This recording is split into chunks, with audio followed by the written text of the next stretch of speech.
양순 목사님 나오셔서 설교하시겠습니다.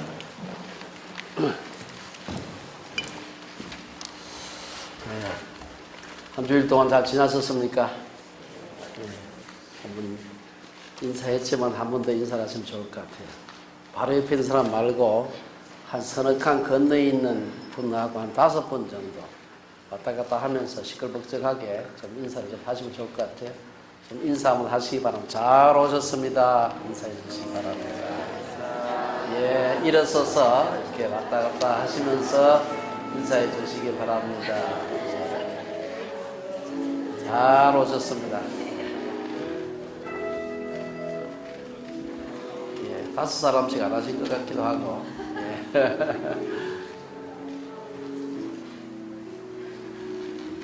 예, 감사합니다. 제가 잠깐 기도드리겠습니다. 주님, 귀한 날 저희를 불러주셔서 예배하게 하시고 말씀 듣게 하신 것 감사합니다.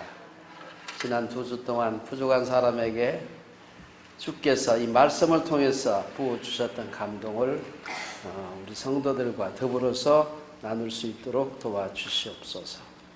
예수님 이름으로 기도드리옵나이다. 아멘.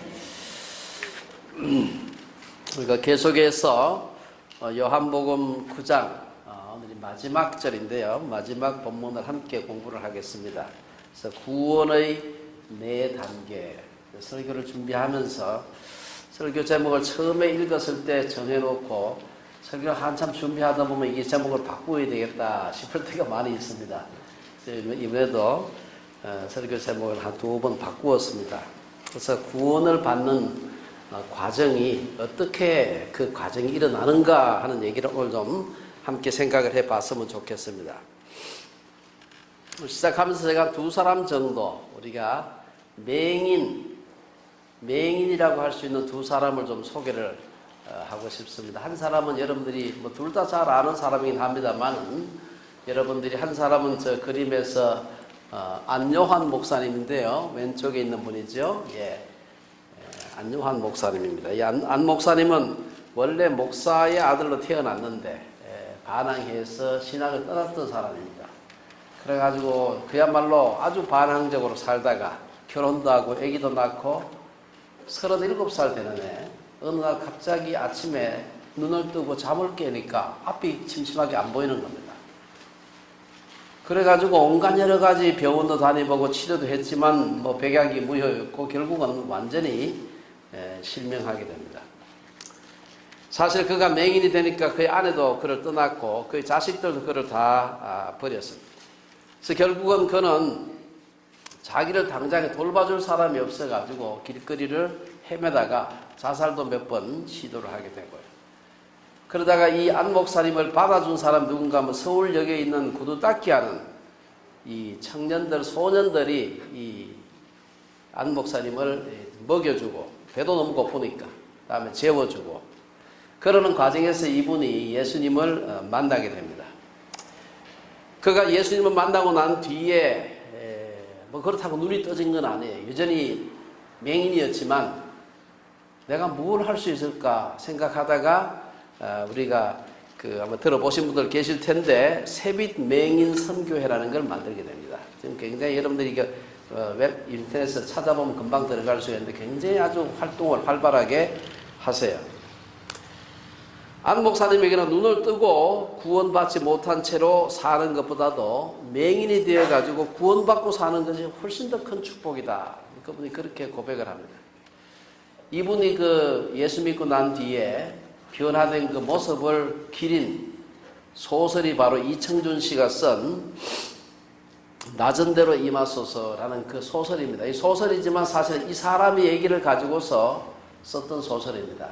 아마 거의 우리 한국 기독교 역사에서 소설로서 베스트셀러 그만큼 많이 팔린 소설이 없을 만큼 많이 팔린 그런 소설입니다. 제가 그분의 얘기를 쭉 읽다 보니까 안 목사님이 이런 얘기를 해요.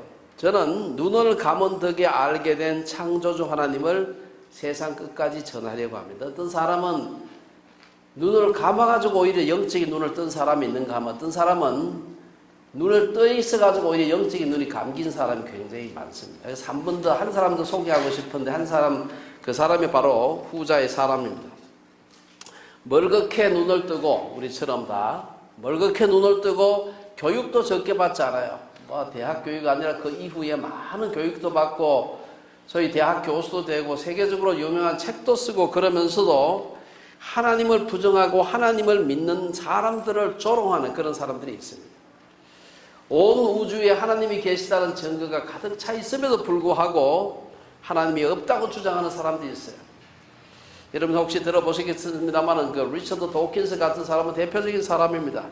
이 사람은 그냥 무신론자가 아니에요. 무신론자는 뭐 옛날부터 원래 있었는데 이 사람을 가리켜가지고 전투적 무신론자 혹은 신무신론자라는 이름을 붙입니다. 이 사람만 붙인 게 아니고 그 비슷한 사람을 그렇게 불러요. 왜 그렇게 부르는가 하면은 그냥 무신론이 아니고 무신론은 하나님이 없어 이렇게 하는 사람 말고 하나님 믿는 놈들 나쁜 놈들이야. 종교 자체가 악이야. 종교는 악의 축이다. 이렇게 막 예수 믿는 사람, 종교인들을 막 공격하는 그런 무신론자가 있습니다. 이런 사람을 가리켜가지고 신무신론자, 전투적 무신론자, 뭐 어떤 사람은 근본주의 무신론자라고 얘기하기도 합니다.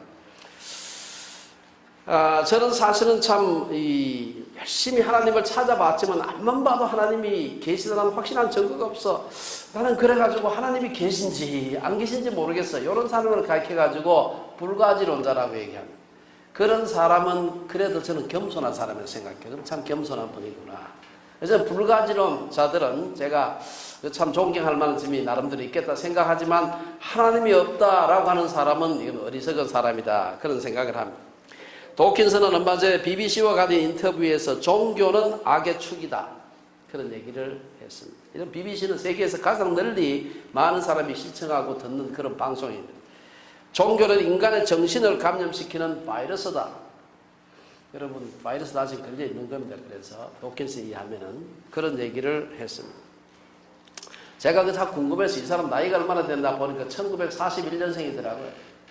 한국 나이로 78세, 아마 어떻게 잘하면 만으로 한국 나이로 80 됐을지 모릅니다. 그래서 하나님 앞에 설 날이 얼마 남지 않았는데 그래도 그 생각 가지고 있나 물으니까 여전히 자기는 눈에 흙에 들어올 때까지 하나님이 없다는 걸 전파하기 위해서 내 인생의 모든 것을 걸겠다. 그런 얘기를 담대하는 걸 보고서 이분의 고집이 언제까지 가나 한번 봐야 되겠다는 생각을 했습니다.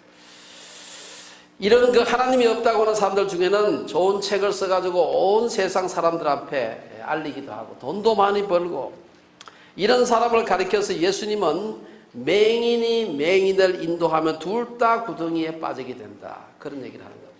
어떤 사람은 눈을 감아서 하나님을 발견하는 사람이 있는가 하면 어떤 사람은 오히려 너무 많이 배워서 하나님을 떠난 사람이 많이 있습니다. 어느 쪽을 맹인이라고 해야 될지 우리가 좀 생각을 해봐야 됩니다. 오늘 본문은 요한복음 9장에서 날 때부터 맹인된 자의 그 얘기입니다. 오늘 마지막 부분인데요. 간단하게 요약하면 예수님께서 제자들과 함께 길을 가시는데 주변에 맹인이 앉아서 그 당시 맹인은 뭐 100% 맹인은 다 거지입니다. 다 구걸해서 살아가야 되는 그런 사람인데 늘 앉아서 그 구걸한 사람이 있었어요. 그래서 그 사람이 보니까 나중에 눈을 다쳐서 맹인이 된 것이 아니고 날 때부터 맹인이 됐다고 하니까 유대인들이 생각할 때는 사람이 죄를 지으면 부모가 죄를 짓든지 자기가 죄를 지으면 그 죄의 값으로 맹인이 된다. 그런 신념이 있었는데 이 사람은 날 때부터 맹인이었으니까 자기가 잘못한 게 없어요. 그래서 제자들이 묻게 됩니다. 이 사람이 맹인된 것이 자기 죄 때문입니까? 부모 죄 때문입니까? 그때 예수님께서 아니다. 누구의 죄 때문도 아니고 그를 통해서 하나님의 하시는 일을 드러내기 위해서다. 이렇게 아주 간단하게 얘기를 하시고 서로 신학적인 논쟁을 할 때 뭐 원죄가 어떻고 저떻고 자기 죄 때문에 그러냐 누구 죄 때문에 이렇게 얘기할 때 예수님께서는 그 논쟁에 머물지 않으시고 그에게 침을 뱉어서 땅에 뱉으시고 그 침을 이겨가지고 그 눈에 바르고 그에게 실로암 못에 가서 씻으라. 그를 고쳐주신 얘기입니다. 사실은 이 나이가 맹인의 나이가 얼마인지 성경에 자세히 나와 있지 않습니다만 꽤 나이가 들었던 것 같아요. 그 긴 세월 동안 맹인으로 살았으니 이 세상에 여러분 눈 감고 조금만 가보세요. 얼마나 힘든지 모릅니다. 귀 꼭 막고는 한참 살 수 있는데 말 안 하고 입 다물고 한참 살 수 있어요. 근데 눈 감고는 살기가 굉장히 어렵습니다. 잠잘 때 제외하고 굉장히 어려워요. 수십 년 아마 나이가 정확하게 모르지만 수십 년간 이 사람은 맹인으로 샀을 겁니다. 그 답답하게 살다가 눈을 떠줬으니 이 세상에 그보다 더 기쁜 일이 어디 있겠어요. 세상에 어떤 걸 주더라도 더 기쁜 일이 없었을 겁니다. 하지만 그 기쁜 일이 생겼는데도 불구하고 그는 그로 인해서 심각한 고통을 당하게 됩니다. 스스로 율법을 가장 잘 지킨다고 하는 유대사회에서 바리새인들이 볼 때는 이게 아주 그냥 안 되겠다. 왜냐? 하필 그 고쳐준 날이 안식일이었어요. 안식일에 맹인의 눈을 뜨게 한 것은 율법을 범한 것이다. 이래가지고 그를 비난하게 됩니다. 이들의 비난에 대해서 맹인의 부모들은 아들에게 물어봐라. 아시다시피 바리새인들이 그 당시에 권력자들인데 이들에게 잘못 걸렸다고 하면 출교당하면 이게 뭐 살지도 못하는 거예요. 아들에게 물어봐라. 이 아들에게 물어보니까 바리새인들의 비난을 막 계속 받게 됩니다. 내가 보니까 그 예수라는 사람이 나를 고쳐줬는데 당신들이 보니까 그 사람이 안식일을 범했다고 죄인이라고 얘기하는데 그 죄인의 기도를 하나님께서 들으시고 내 눈을 뜨게 했다. 이 도저히 믿을 수가 없다. 나중에는 내가 보니까 선지자 같다. 이런 얘기를 자꾸 막 하니까 바리새인들이 더 화가 나는 겁니다. 중요한 것은 이들과 이 바리새인들과 맹인의 그 논쟁을 통해서 논쟁이 쭉 진행되면서 마지막에 가서 이 맹인이 그 논쟁을 통해서 오히려 예수님을 구세주로 영접하는 역사가 일어나게 됩니다.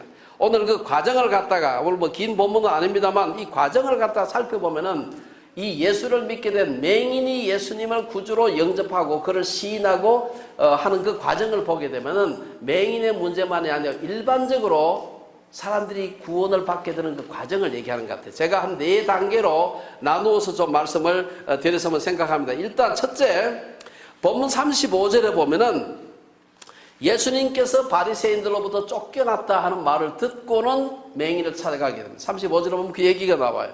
그래서 첫 번째 구원을 받는 단계에 있어서 모든 사람에게 예수님이 찾아가야 되는 겁니다. 예수님이 찾아가는 것입니다. 특별히 예수님은 누구한테 찾아오시느냐? 쫓겨난 사람에게 찾아오는 겁니다. 일반적으로 예수님께서 찾아오는 건 누구에게나 찾아오시지만 찾아오신 예수님을 알아보는 것은 대체로 인생이 잘 될 때, 건강할 때, 승승장구할 때, 사업 잘 될 때가 아니고 대개 인생의 질곡 가운데 있을 때 예수님께서 찾아오시는 것입니다. 오늘 여기 본문에 보면 이런 그 가운데서 예수님이 오셔가지고 그에게 중요한 질문을 하게 됩니다. 네가 인자를 믿느냐? 예수님께서 오셔서 예수님께서 우리에게 물으시는 겁니다. 인자를 믿느냐? 우리가 그러면 어떻게 하면 이 구원의 첫 단계 예수님이 우리에게 찾아오시는 단계가 일어날 수 있을까? 예수님이 우리를 찾아오시도록 하기 위해서 우리가 뭘 해야 될까? 적어도 성경에서는 우리가 별로 할 일이 없습니다. 예수님이 찾아오셔야 되는 건데 중요한 것은 예수님이 언제나 우리 앞에 와 계신다는 사실입니다. 약간의 그 문맥상의 어색함이 있긴 하지만 요한은 계시록에서 예수님께서 우리의 마음 문 앞에 항상 와 계신다 이렇게 얘기를 하세요. 우리가 잘 아는 요한계시록 3장 20절에 보면 볼지어다 내가 문 밖에 서서 두드리노니 누구든지 내 음성을 듣고 문을 열면 내가 그에게로 들어가 그로 더불어 먹고 그는 나와 더불어 먹으리라. 예수님께서 항상 우리 앞에 와 계시는 게 예수님 나한테 와주세요 얘기를 할 필요가 없어요. 항상 와 계시기 때문에 첫 번째 구원의 단계는 예수님께서 찾아오셔야 되고 예수님께서 우리에게 도전하셔야 되는 겁니다. 35절에서 버림당한 이 맹인을 찾아가신 예수님은 위로하기보다도 내가 인자를 믿느냐 이렇게 묻습니다. 이 표현은 다른 사본에서는 네가 하나님의 아들을 믿느냐 이렇게 기록되어 있습니다.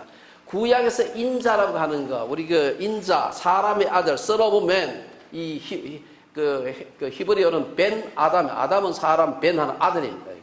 사람의 아들 벤 아담 벤허 하는 거 맞죠? 벤허는 허시의 아들입니다. 그는 벤허 벤 아담의 아들 사람의 아들 son of man 벤 아담 이 인자라고 하는 말은 구약에서 에스겔서와 다니엘서에 나오는 말인데 나오기는 에스겔서에 굉장히 여러 차례 거의 100번 가까이 나와요. 그리고 다니엘서에 3차례 나오는데 에스겔서에 나오는 인자는 확실하게 에스겔 선지자 자신을 가르쳐요. 그 다음에 다니엘서 3번 나오는데 그 중에 한 번은 다니엘 자신을 가르치고 2번이 메시아를 가르칩니다. 앞뒤 문맥을 보면 아주 분명한데 제일 중요하게 생각하는 구절이 바로 다니엘서 7장 13절입니다. 거기 보면은 내가 또 밤 환상 중에 내가 하는 말은 다니엘입니다.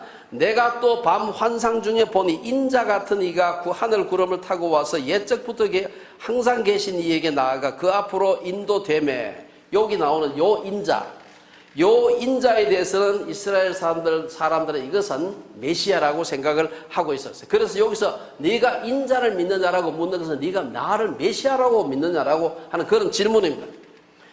유대인들은 예수님은 다른 많은 병자들도 고쳐주셨지만 오늘 본문에서는 유독 맹인을 고쳐주셨습니다. 유대인들에게 맹인을 고쳐준다. 뭐 안전배기를 일으키게 할 수도 있고 벙어리를 말하게 할 수도 있고 여러 가지 질병을 고쳐줄 수 있지만 맹인을 고쳐주는 것은 메시아의 표적이라고 하는 전통이 있었습니다.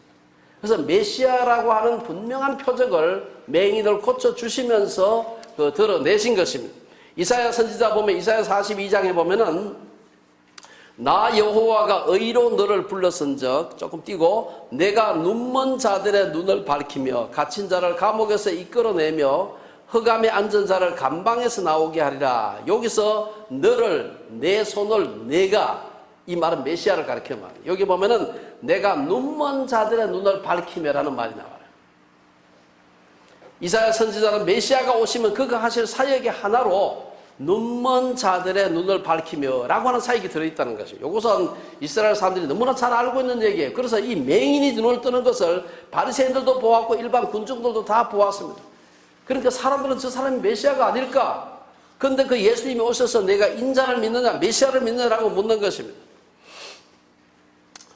예수님은 맹인을 찾아오셔서 눈을 뜨게 하신 것으로 그치지 아니하고 그에게 내가 인자를 믿느냐라고 도전을 하셨습니다. 이것은 내가 인류의 메시아인 것을 믿느냐라고 하는 말입니다. 이 도전은 오늘날에도 다양한 형태로 우리들에게 다가오고 있습니다. 어떤 사람은 참 병마에 시달리다가 병고침을 통해서 예수를 믿기도 하고 어떤 사람은 어떤 좋은 설교를 듣다가 예수님의 나에게 도전하시는 그 말씀을 듣기도 하고 제가 한번 말씀을 드렸습니다만 저희 그 장인 되신 분은 혼자 앉아가지고 신약성경 열심히 읽으시다가 예수 믿어야 되겠다 생각하고 예수를 믿어버려요.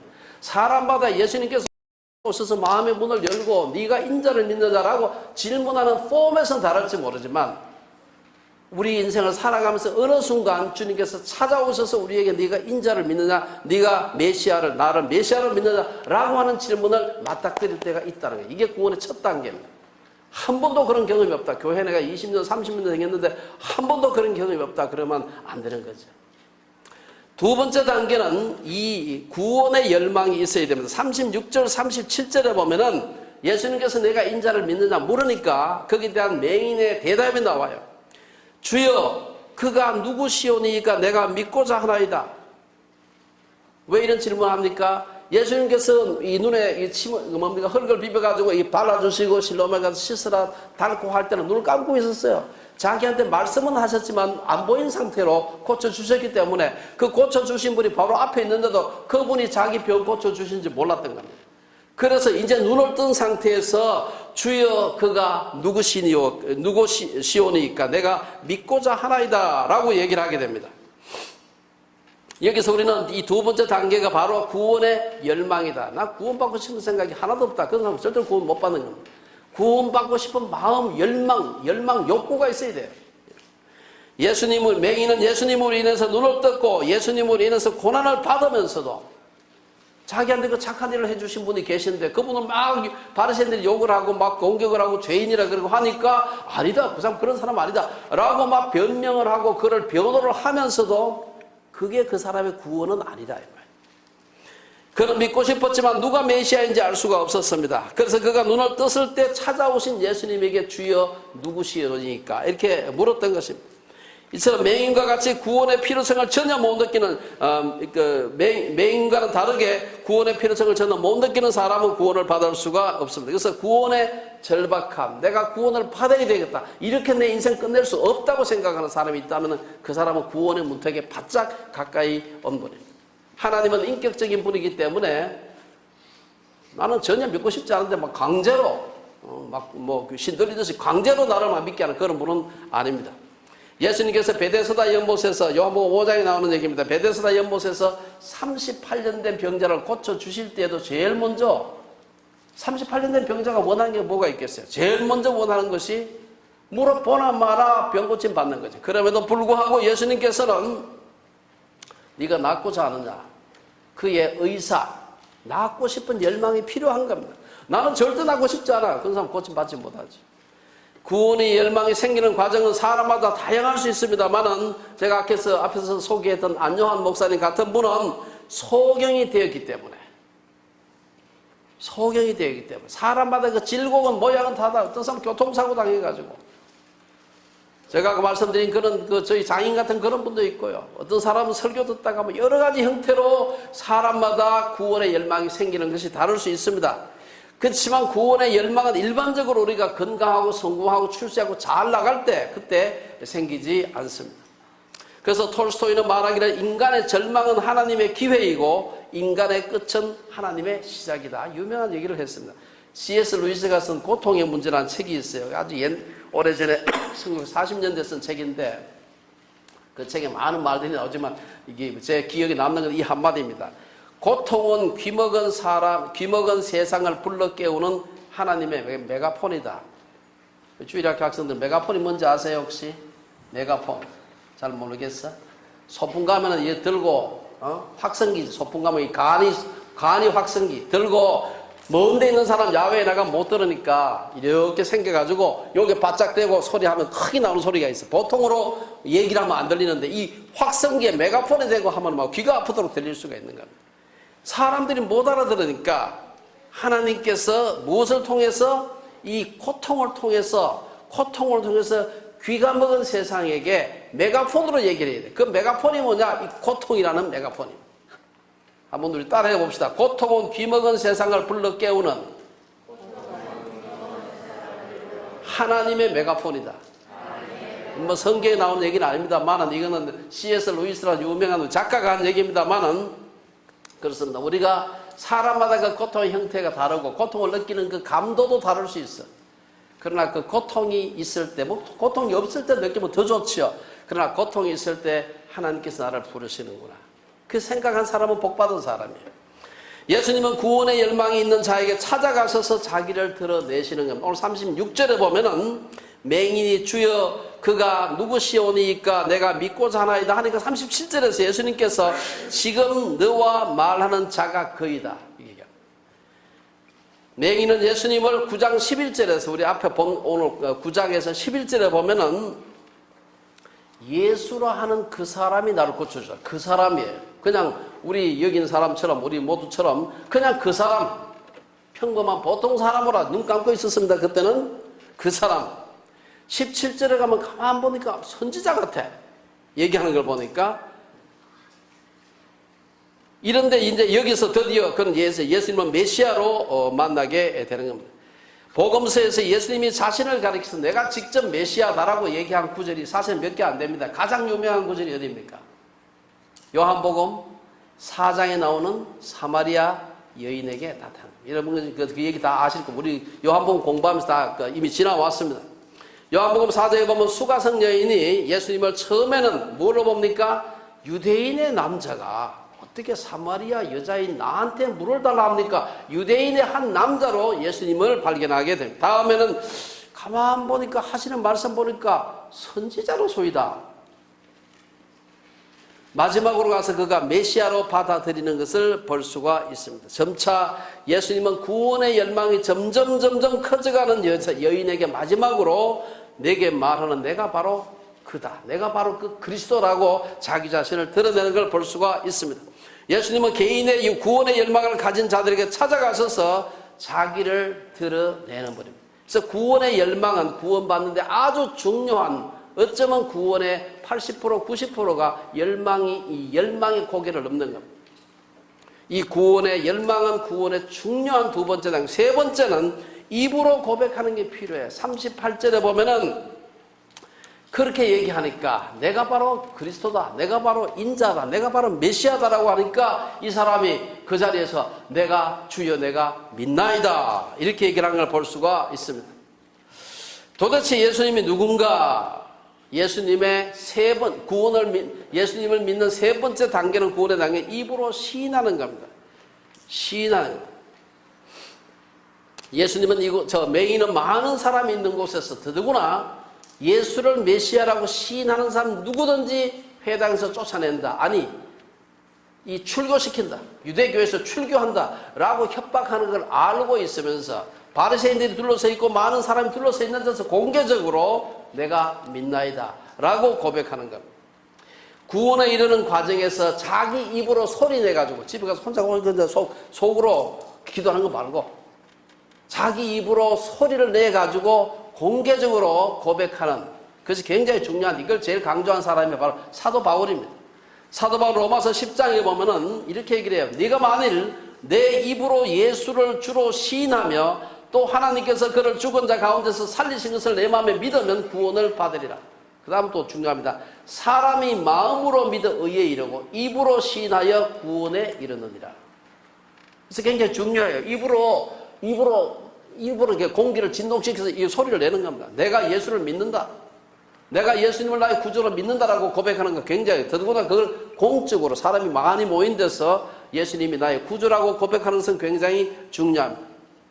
하지만 이렇게 입으로 시인하는 일이 금방 일어나는 것은 아닙니다. 앞에서 얘기했습니다만 맹인은 9장 11절에서는 예수라 하는 그 사람, 그냥 평범한 그 사람, 17절에서는 맹인은 예수님을 선지자, 31절에 보면 그는 경건하여 하나님의 뜻대로 행하는 분, 그리고 38절에서 드디어 33절에 보면 하나님께로부터 온 자 하다가 마지막에 가서 드디어 맹인은 주여 내가 믿나이다 피스티오 퀴리에. 우리가 사도신경 시작할 때 나는 전능하사 천절만세 하는 내가 이게 원래 시작할 때 이 헬라어로 시작할 때 피스티오 퀴리에 이렇게 시작, I believe 이렇게 시작합니다. 내가 믿나이다. 신앙은 이처럼 그리스도의 자기 계시에 응답하는 것입니다. 그리고 구원의 세 번째 단계는 입으로 예수님을 메시아라고 시인하는 겁니다. 마지막 네 번째 단계는 예배하고 경배하는 겁니다. 38절 하반절에 보면은 그렇게 고백하고 난 뒤에 이 맹인이 엎드려서 예수님께 절했다 하는 말이 나옵니다. 이것은 예수님을 경배하고 예배했다는 말입니다. 예수님에게 절한 맹인의 행위는 예수님의 정체성에 관한 아주 중요한 부분을 드러내요. 예수님 누구냐? 유대인 남자. 맞죠? 그래요. 예수님 누구냐? 예수님은 4대 성인 중에 한 분, 오케이. 우리 교회를 창시한 분, 오케이. 수많은 기적을 행했던 분, 맞죠?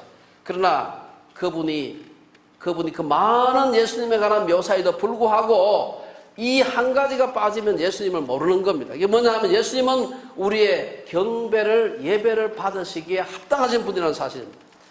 이는 예수님은 우리의 죄를 용서하시기 위해서 죽으신 메시아고 그리스도라는 사실을 믿는 것이. 이거는 주일학교 어린이도 말은 좀 달라도 이게 믿어야 되는 거예요. 이걸 믿지 않으면 이건 혼리예요. 교회 학교 안만 다녀도 소용이 없어. 아, 예수님이 우리의 죄를 위해서 죽으신 구세주구나 하는 것을 믿어야 돼요. 어른이고 아이들이고 뭐 용어가 어렵게 사용이 되든 쉬운 말로 하든 관계없이 이 사실을 믿어야 우리는 그리스도인이라고 얘기를 하는 것입니다. 예수님을 그리스도로 받아들인다는 것은 그분을 자신의 주인으로, 자기의 메스트로, 자기의 롤드로 받아들인다는 것을 의미하는 것입니다. 그래서 예수님을 그리스도로 영접한 사람들은 자신의 만족이 아니라 주인의 만족을 위해서 살아야 되는 것입니다.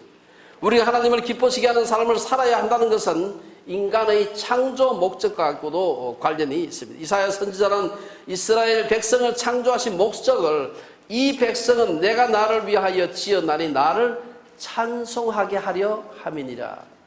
이것은 신약적 개념으로 하나님이 예수 그리스도를 통해서 우리를 구원하신 것은, 그분의 백성을 삼은 것은 하나님을 찬송하기 위함, 경배하기 위해, 예배하기 위함인 것이지, 자신의 명예와 만족을 위해서가 아니라 자신을 통해 하나님이 존귀히 받음을 받도록 하기 위해서 우리를 부르셨다는 사실입니다. 여러분, 장로교에서 가장 중요하고 또 애용하는 신앙 고백서가 있습니다. 그게 바로 그 유명한 웨스트민스터 소요리 문답입니다. 거기 보면 그 요리 문답의 제1문항에 보면은 뭐가 나옵니까? 사람의 제일 되는 목적이 무엇입니까? 옛날에 제가 어릴 때 배울 때 무엇이뇨? 이렇게 무엇입니까? 대답이 뭡니까? 사람의 제일 되는 목적은 하나님을 영화롭게 하고 하나님을 영원토록 즐거워하는 것입니다. 이 사람 목적이라. 이 굉장히 추상적인 것 같지만 뭐 떡이 생길 것 같지도 않은 말인데도 불구하고 이게 굉장히 중요한 말입니다. 우리 자신의 삶을 돌아보면서 정말 나는 예수님을 나의 구주로, 왕으로, 주인으로 시인하는가? 그리고 삶의 모든 영역에서 그분을 경배하는 예배자로 살아가는가? 이것은 비단 이렇게 모여있는 공적인 예배 자리만 얘기를 국한하는 말이 아닙니다. 우리의 삶 전 분야에 걸쳐서 예배자로 사는 것을 요구하는 것입니다. 우리의 직장생활, 우리의 가정생활, 우리의 사회생활, 심지어 우리의 여가생활, 취미생활까지도 우리가 정말 하나님을 예배하는 예배자로 사는가, 이것을 다른 말로 한마디로 함축해서 기독교 세계관적인 삶이라고 하는 것입니다. 왜 기독교 세계관 대학을 만들어 사느냐? 어떻게 하면 우리의 삶의 모든 분야에서 예수께서 예배를 받으실 만한 분으로 인정하면서 살아갈 수 있는 그 방법을 배우자는 겁니다. 오늘 마지막 39절에서 41절에 보면 구원과 관련된 굉장히 중요한 한 가지 사실을 얘기를 하고 있습니다. 이것은 겸손입니다. 이것은 제가 생각을 해봤어요. 39절에서 41절에 보면 이 바리새인들에 대해 속독한 그 비판이 나오는데, 이것을 저는 구원의 전제다, 이렇게 제가 제목을 붙여봤습니다. 우리가 지금까지 구원의 4단계를 살펴봤는데 순서가 좀 바뀐 것 같지만 마지막에 와서 이것이 없으면 4단계를 시작도 못하는 것입니다.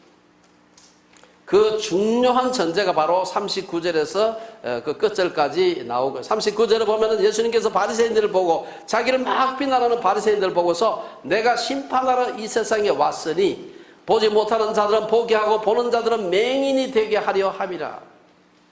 심판하러 오셨다는 말을 뒤집어 말하면 구원하러 오셨다는 말하고 같은 말입니다. 예수님을 믿는 자는 구원을 받고 거부하는 자는 구원을 받지 못한다는 말입니다. 이것은 요한복음 곳곳에서 반복해서 나타나는 표현입니다. 예수님은 요한복음 3장에서 그를 믿는 자는 심판을 받지 아니하는 것이요 믿지 아니하는 자는 하나님의 독생자 이름을 믿지 아니함으로 벌써 심판을 받은 것이네. 이 반복해서 비슷한 말을 계속해서 반복하고 있습니다. 계속해서 요한복음 3장 36절에 보면은 아들을 믿는 자에게는 영생이 있고 아들에게 순종하지 않는 자는 영생을 보지 못하고 도리어 하나님의 진노가 그 위에 머물러 있다. 5장 24절에 보면 내 말을 듣고 또 나 보내신 이를 믿는 자는 영생을 얻었고 심판에 이르지 아니하나니 사망에서 생명으로 옮겼느니라. 계속 반복해서 얘기를 하고 있습니다. 예수님께서는 죄인을 구원하기 위해서 세상에 오셨습니다. 예수님의 말을 믿는 자는 구원을 받고 그렇지 않은 자는 이미 심판을 받았다는 것입니다. 요한은 이 사실을 반복적으로 강조를 하고 있습니다. 요한복음 3장에 보면은 예수님은 하나님이 그 아들을 세상에 보내신 것은 세상을 심판하려 하심이 아니고 그로 말미암아 세상이 구원을 받게 하려 하십니다. 6장에 보면 믿는 자는 영생을 가졌다. 11장에 보면 나는 부활이요 생명이니 나를 믿는 자는 죽어도 산다.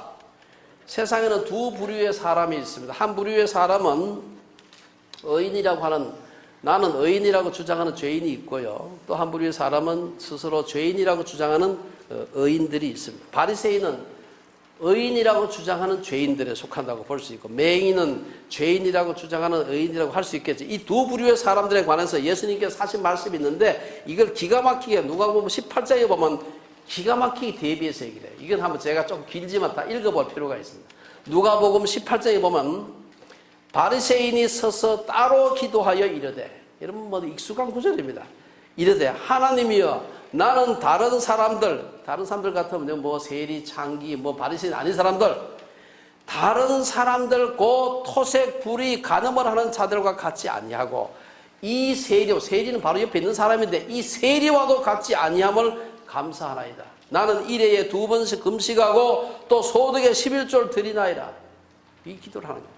옆에 사람 앉혀놔놓고 그 바로 이어서 그렇게 기도할 때 예수님이 그 말씀하신 그 내용을 이어가지고 이런 세리가 이 기도하는 게 나오고, 세리는 멀리 서서 감히 눈을 들어 하늘을 쳐다보지도 못하고, 바리새인은 서서 따로 기도하는데 세리는 일어나서 눈도 들지도 못하고 멀리 서서 감히 눈을 들어서 하늘을 쳐다보지도 못하고 다만 가슴을 치며 이르되 하나님이여 불쌍히 여기소서 나는 죄인으로소이다.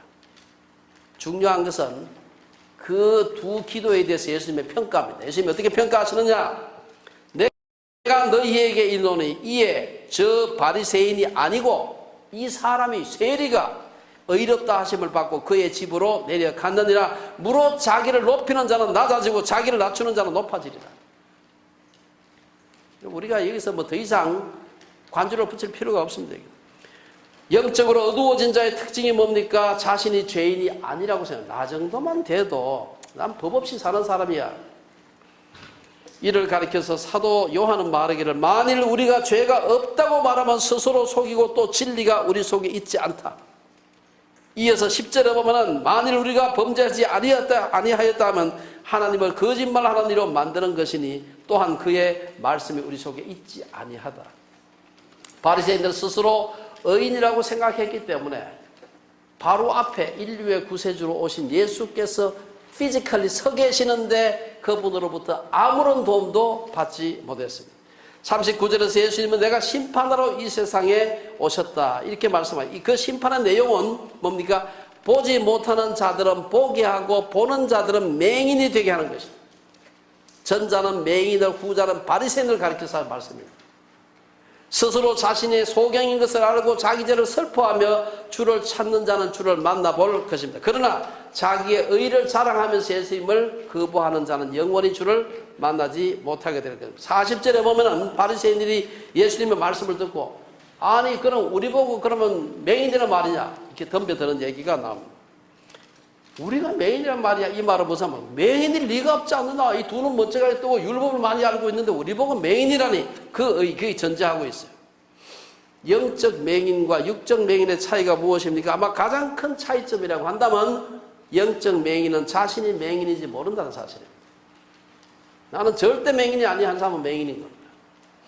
바리새인들은 자신들과 맹인의 큰 차이를 보면서 자신들은 맹인일 수가 없다라고 얘기하는 것입니다. 자신이 영적 맹인인지를 깨닫게 되면은 그 사람은 영적 맹인으로부터 벗어나는 겁니다.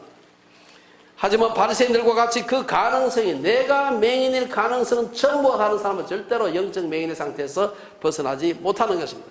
41절 마지막 절에서 예수님은 영적 맹인된 자들에게 바리새인들을 보고서 차라리 너희들이 육체적인 맹인이 되었다라면 죄가 없으려니와 본다고 하니 너희 죄가 그대로 있구나.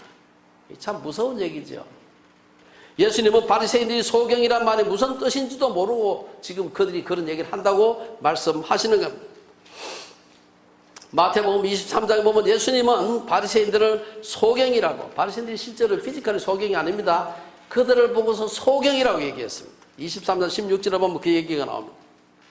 그리고 본절에서는 오늘 40절에 보면은 맹인이 아니기 때문에 정죄를 받는다. 예수님은 마태복음 10장에서도 신체적 장애보다 영적 장애가 더 본질적 장애다. 우리가 뭐 다리가 하나 없고 뭐 이렇게 눈이 뭐 안 보이고 이런 사람만 장애라고 하지만 그 장애보다 더 본질적인 장애는 영적인 장애라는 것입니다. 마태복음 10장 28절에 보면 몸은 죽여도 영혼은 능히 죽이지 못하는 자들을 두려워하지 말고 오직 몸과 영혼을 능히 지옥에 멸하실 수 있는 이를 두려워하라. 결론적으로 말씀을 마치겠습니다. 오늘 본문에서 우리는 날 때부터 맹인이었던 사람은 예수님을 통해서 육신의 눈을 뜨게 되었습니다. 육신의 눈만 뜬 것이 아니라 그 영적인 눈도 뜨이지게 되었습니다. 하지만 이 일로 인해서 바리새인들로부터 많은 비난과 그 고통을 당했습니다. 하지만 그는 육적인 눈을 뜨면서 영적인 눈을 뜨게 되었죠. 우리가 앞에서 얘기했던 안요한 목사님은 맹인이 됨으로써 맹인이 아니었을 때는 영적인 맹인이었는데 맹인이 됨으로 그의 영적인 눈이 뜨여진 것을 볼 수가 있습니다. 때로 우리는 복음의 핍박자들로부터 고통을 당할 때 우리가 더욱더 예수님께 가까이 간다 하는 것을 볼 수가 있습니다. 칼빈이 제가 이 같은 지역 주변에 보니까 칼빈이가 요한복음 주석이 있는데 그 요한복음 주석에 보면은 아마 칼빈이 살았던 그 시기 막 종교개혁 시기였잖아요. 그 시기를 칼빈이 아마 살았기 때문에 이런 주석을 한 것 같아요. 이걸 보고 뭐라고 해석했는가 하면 이 구절을 적용해서 교황이 루터와 그 외 종교개혁자들을 파문했을 때 그리스도께서 그들에게 손을 뻗치시어 자신을 그들에게 계시하셨다. 교황의 핍박 때문에 오히려 더 성경의 진리를 더 깊이 알게 됐다. 아마 그 종교개혁 시대를 이 칼빈이 살았기 때문에 아마 이런 주석을 한 것이 아닌가. 육신의 눈에 문제가 생기면 안과에 가고 영의 눈을 고치기 위해서는 예수님께 나아가야 됩니다. 예수님께 나아가서 영적 맹인의 상태를 고침받고 구원받게 하는 데 있어서 가장 중요한 전제가 뭡니까? 겸손과 회개입니다. 아직도 자신의 눈에 다른 사람의 죄만 보인다면 영적 개안이 일어나지 않은 것입니다. 구원에 이르지 못한 것이죠. 이것이 바로 바리새인들의 죄였습니다. 그들은 예수님과 대면했고 그분의 말씀을 직접 들었고 그분의 메시아로서의 표적까지 보았지만 구원받지 못했습니다. 맹인의 신앙에서는 기적을 체험한다고, 자기가 직접 자기 눈에 일어난 그 기적을 체험한다고 그 자체가 그의 구원을 보증하는 것은 아니었습니다. 맹인은 신유도 체험학교 공개적으로 바리새인들은 주변에 둘러서 있는데도 예수님을 막 공개적으로 변론도 했어요. 그분은 막 변호하고 그분 그런 분 아니야 하고 이 사람이 변호까지 했지만 그것이 구원은 아니었습니다. 구원은 맹인이 영적인 눈을 뜨고 예수님이 자기의 메시아요 자기의 구주라는 사실을 시인하고 그분 앞에 경배함으로써 구원이 이루어진 걸 볼 수가 있습니다. 오늘 본문은 그렇게 되기까지 4가지 단계를 얘기하고 있습니다. 우리가 여기에서 예정론이 어떻고 칼빈주의가 어떻고 알미니안주의가 어떻고 뜯을 필요가 원죄가 뜯을 필요가 없는 것입니다. 어린이들로부터 어른까지 우리가 우리의 영안을 열어서 예수님께서 우리의 구세주구나, 우리의 경배를 받으실 만한 분이구나 하는 사실을 받아들이는 것이 구원입니다. 오늘 본문에서 우리가 한 맹인이 눈을 뜬 이 사건입니다만은 이 사건들이 모두에게 적용될 수 있다고 믿습니다. 아무쪼록 우리 주빌리에 속한 우리 어린이들로부터 시작해서 예수님이 우리의 구세주구나, 그분이 우리의 예배를 받으실 만한 분이구나 라는 사실을 믿는 우리 주빌리에 온 식구들 되시기를 주의 이름으로 축원합니다. 기도하겠습니다. 주님, 오늘 한 맹인이 육신의 눈을 뜨면서 동시에 영적인 눈을 떠서 메시아 되신 예수 그리스도를 발견하는 그 과정을 통해 우리 자신을 이 말씀에 비추어 봅니다. 문화옵기는 아직도 우리 눈에 가리워져서 예수님을 자신의 구주로 영접하지 못한 사람이 있으면 우리 어린이들도 어른들도 나의 주 나의 하나님이라고 영접하는 역사가 일어나게 해 주시옵소서. 예수님 이름으로 기도드리옵나이다. 아멘.